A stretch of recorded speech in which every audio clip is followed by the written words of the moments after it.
నేను మీకు గుర్తు చేస్తున్నా, యాది పెట్టుకోండి. ఇది రోజు సరిగ్గా 2 ఏళ్ళు అయిపోయింది. ఇంకొక 500 రోజుల్లో మళ్ళీ కేసీఆర్ గవర్నమెంట్ రాబోతుంది. ఎక్కువ పేదవాళ్ళు గరీబ్ గాళ్ళు అయితే మాత్రం 60 గజాలు 40 గజాలు 30 గజాల ఏమన్నా కట్టుకుంటే వాటి మీద నీకు ఈ కాగితం లేదు ఆ కాగితం లేదని గుంజుకపోవడు, గుద్దుడు, మొత్తం ఇల్లు గులగొట్టుడు, పిల్లగాళ్ళని ఆఖరి కళ్ళకెళ్ళి వాటర్ బాటిల్ కూడా బ్యాగ్ కూడా తీసుకొని ఇవ్వకుండా స్కూల్కి పోయే పిల్లలు ఉంటే వాళ్ళను మెడల్ పట్టి నూకి పారేస్తున్నారు. ఇటువంటి గవర్నమెంట్ కాట మళ్ళీ ఓట్లే అన్నట్టు.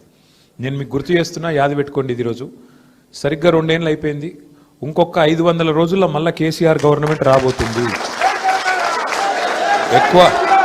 ఎక్కువ టైం లేదు, ఎక్కువ టైం ఏం లేదు. చూస్తుంటే పోతాయి.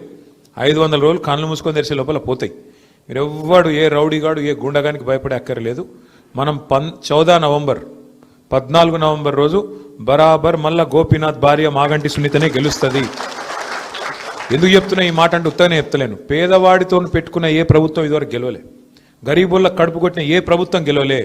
ఇవాళ గరీబుల్ల కడుపు కొడుతున్న కాంగ్రెస్ వాళ్ళు కూడా ఇస్తారు, మీకు వస్తారు, మీ ఇంటికి వస్తారు.